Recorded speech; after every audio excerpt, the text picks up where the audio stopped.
Hello, I am Dr. Satish Pattan-Chetty, laparoscopic and bariatric surgeon working in Jupiter Hospital, Pune. आज हम बात करेंगे क्या गॉलस्टोन्स ट्रीटमेंट के बिना ही क्योर हो सकता है।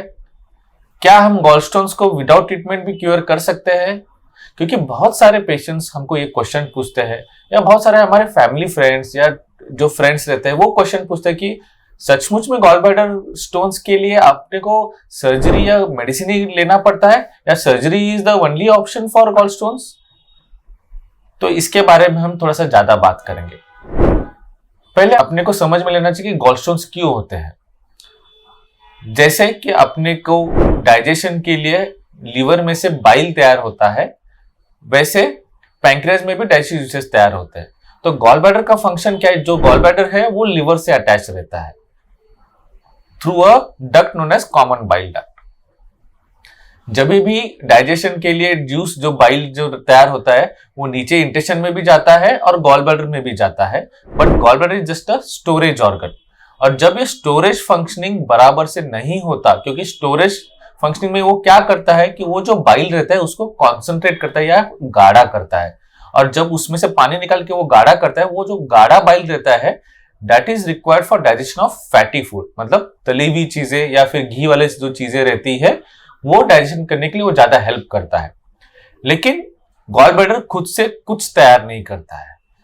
लेकिन ये जो स्टोरेज फंक्शन है, जब ये स्टोरेज फंक्शन हैम्पर होता है या फिर बराबर से नहीं होता, तो वो गाढ़ा बाइल ज्यादा देर गॉल ब्लैडर में रहने की वजह से उसमें पथरी होते हैं, क्योंकि वो ज्यादा देर ग्रीज लाइक सब्सटेंस रहता है, वो एकदम ग्रीजी रहता है और वो ज्यादा देर गॉल ब्लैडर में रहने की वजह से उसमें पथरी होते हैं।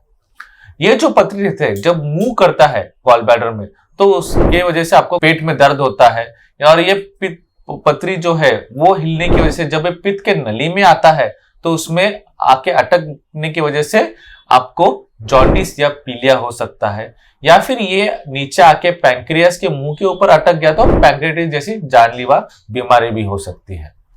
ये जो तीन चीजें, जो पेन रहता है, जॉन्डिस रहता है या फिर फीवर हो सकता है, क्योंकि जब भी सूजन आता है गॉल ब्लैडर में, जब ये मूव करता है, तो जब पेशेंट्स में डायबिटीज रहता है या फिर गॉल ब्लैडर के मुंह भी अटक जाता है तो गॉल ब्लैडर में भी सूजन आ जाता है, और ये सूजन में जब इन्फेक्शन होता है तो उसको हम कैलकुलस कोलेसिस्टाइटिस बोलते हैं, और उसकी वजह से जो डायबिटिक पेशेंट्स है उनमें उसमें पस होने के भी चांसेस ज्यादा रहता है, जिसको हम एम्पाइमेटिस कोलेसिस्टाइटिस भी बोलते हैं। और इस वजह से पेशेंट को ज्यादा बुखार, दर्द, टैकीकार्डिया, क्योंकि पेशेंट को बॉडी में भी सेप्सिस, वो पस फैल सकता है और पेशेंट को वो जानलेवा हो सकता है। ये सब कॉम्प्लिकेशन से बचने के लिए अपने को गॉल ब्लैडर की ट्रीटमेंट करना जरूरी है। लेकिन कौन से पेशेंट्स में गॉल ब्लैडर की ट्रीटमेंट नहीं किया तो भी चलेगा? बहुत सारे पेशेंट्स आजकल सिटीज में हेल्थ चेकअप करके लेते हैं। हेल्थ चेकअप में कभी कभी सोनोग्राफी जब करते हैं या फिर किसी और चीज के लिए जब सोनोग्राफी करते हैं तभी ऐसे दिखता है कि गॉल ब्लैडर में स्टोन्स है। लेकिन इन पेशेंट्स को कुछ तकलीफ नहीं रहता, ना कभी दर्द हुआ रहता है, ना पीलिया कभी हुआ रहता है। उस पेशेंट्स में जिसको हम इंसिडेंटल गॉल स्टोन्स बोलते हैं, तो उन पेशेंट्स में और उनका साइज अगर 5 से 10 mm रहेगा या बहुत कम रहेगा, तो उन पेशेंट्स में हम बिना ट्रीटमेंट के या फिर कुछ दवाई रहता है जो आप डॉक्टर के पास जाएंगे तो वो दवाई बोल सकते हैं, जिसको डिऑक्सीकोलिक एसिड रहता है, जो ये गॉल ब्लैडर स्टोन्स थोड़ा सा पतला करने में या फिर ढीला करने में मदद कर सकता है।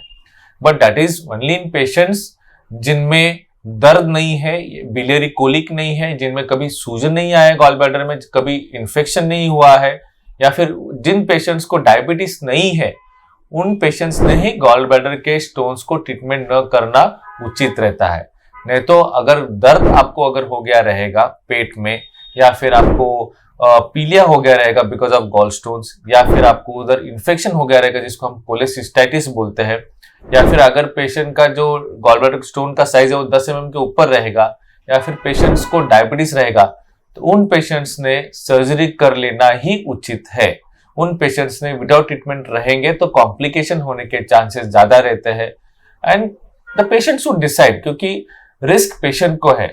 As a doctor I will suggest कि जितना आप हेल्दी लाइफ जिएंगे विदाउट कॉम्प्लिकेशंस उतना अच्छा रहता है। A stitch in time always saves nine. इसीलिए सर्जरी एक डर रहता है सर्जरी बोला तो, लेकिन आजकल इतना इजी हो गया, just 20 to 30 minute surgical time.